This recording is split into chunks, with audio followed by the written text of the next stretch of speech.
Apa khabar semua? Dalam video ni kita nak tengok tentang turbine yang terbesar dalam dunia.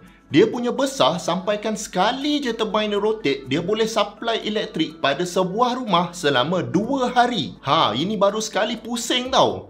Dan turbine ni bila dia punyalah besar, sampaikan bila dah pasang, saiz dia tu boleh pergi lebih dari 100 meter. Kalau korang biasa tengok orang lari 100 meter kan? Bayangkan satu bilah tu saja sepanjang trek tu.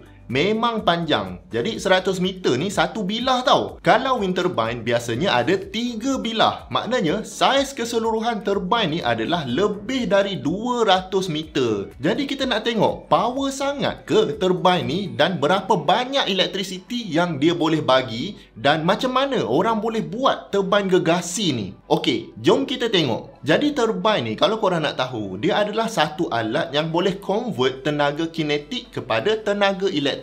Tenaga kinetik ni datang dari apa-apa yang bergerak lah.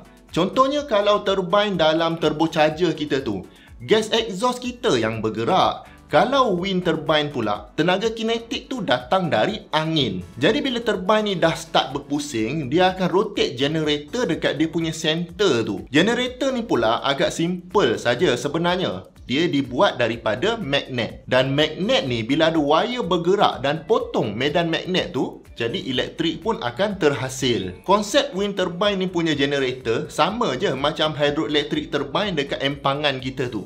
Cuma tenaga tu je berbeza.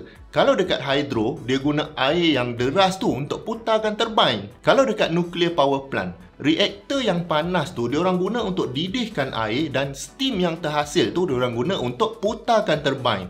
Kalau dekat wind turbine pula, kita guna angin je untuk putarkan dia. Tapi walaupun generator ni lebih kurang sama je konsep dia, tapi control system untuk wind turbine ni agak complicated sikit lah. Sebab angin ni kita tak boleh predict dia. Tak semestinya masa load tengah tinggi, masa ramai orang nak pakai current, angin ni jadi laju. Tak, ikut dia nak laju ke tidak. Jadi kita kena manage betul-betul lah power dari wind turbine ni. Tak naklah kata bila angin tu tak ada, semua orang tak ada elektrik kan. Now dekat Malaysia pun sebenarnya dah ramai orang cuba bina wind turbine ni. Cuma untuk large scale yang macam ni tak berapa sesuai untuk negara kita. Sebab angin dekat negara kita ni tak kuat. Korang jangan bayangkan ribut pula. Masa ribut tu memanglah angin kuat. Tapi kebanyakan masa angin yang ada tu biasa-biasa saja dan tak cukup kuat untuk putarkan turbine sebesar ni. Kalau dekat Europe contohnya, lepas tu dekat China, memang ada location yang angin betul-betul kuat dekat situ. Dan kadang-kadang tempat angin kuat ni ada dekat tengah laut. Kadang-kadang pula dekat atas gunung. Jadi dekat mana yang ada angin kuat sepanjang tahun ni, dekat situlah sepatutnya kita letak bilah turbine gergasi ni. Sebab tu ada negara invest bilion-bilion untuk letak benda ni dekat tengah-tengah laut sana. Bukan senang nak pasang benda sebesar ni dekat tengah laut. Jadi memang mahal kos dia. Dan untuk wind turbine pula, manufacturer yang paling glamour adalah General Electric, GE lah. Dan turbine diorang yang paling popular pula adalah Haliade X Series. Haliade turbine ni yang paling besar boleh supply tenaga sebanyak 14 megawatt. Atau untuk siapa-siapa yang biasalah dengan power kereta, 14 megawatt ni adalah sebanyak 19,000 horsepower. Ganas tak? Ini power dari angin je tau. Tak payah buat enjin 10-20 liter untuk dapatkan power sebanyak ni. Ini baru satu turbine. Kalau diorang install ratus-ratus turbine, lagilah banyak power dia. Tapi walaupun Haliade ni dah besar, baru-baru ni ada satu lagi turbine yang pecahkan rekod Haliade ni dari segi saiz dan juga power, iaitu Siemens Gamesa SG14222DD. Berbelit lidah nak sebut. Power output turbine ni adalah 15 megawatt dan saiz dia adalah 222 meter. Memang gila besar. Blade ni masalahnya, bila dia dah panjang sangat, dia akan flex tau. Memang bergoyang-goyang lah dekat atas sana tu. Kapal terbang yang kita naik tu pun, kalau korang perasan, baru 30 meter je wing dia. Itu pun dah bergoyang-goyang juga kan. Ini kan bilah yang panjang macam ni. Dan kalau dia flex banyak sangat, lagi-lagi masa tengah high load, bilah ni dia boleh strike batang dia tu dan boleh runtuh lah structure ni. Tapi of course, benda-benda ni diorang semua dah kaji siap-siap. Lepas tu dah test kau-kau punya.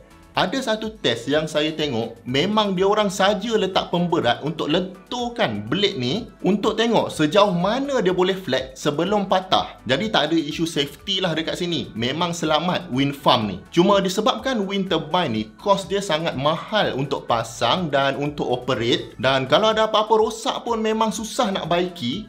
Majoriti wind farm yang ada duduk dekat negara-negara yang kaya lah. Lagi-lagi Eropah. Negara belah sana ni macam dia ambil tanggungjawab lah untuk invest pada teknologi hijau ni, sebab diorang punya GDP jauh lagi tinggi dari Malaysia contohnya. Lagipun dulu masa nak membangun, memang diorang dah banyak bebaskan CO2, dan sekarang bila dah kaya, lagi banyak CO2. Kalau diorang tak berubah dulu, memang lagi teruklah kualiti udara dekat planet kita ni. Sebab tu diorang invest dalam wind turbine lah, nuklear lah, solar lah. Dan negara kita sebagai negara yang tengah membangun ni, secara polisinya dibenarkan ada banyak sikit emission, sebab kalau tak, kita tak boleh nak membangun. Semua benda ni dah dibincangkan dalam UN Climate Change Conference of the Parties ataupun COP. Dan paling latest diorang discuss adalah pada tahun lepas lah, iaitu COP26. Dokumen-dokumen ni semua memang available dekat public. Berapa target carbon emission, berapa pencemaran yang setiap negara keluarkan, semua diorang publish. Cuma bagi Malaysia sebenarnya agak mencabar juga untuk keep up dengan teknologi yang ada, sebab investment dia bukan sikit-sikit tau. Memang bilion-bilion punya. Kita pula masih lagi membangun, jadi lebih fokus kepada production untuk naikkan kita punya GDP.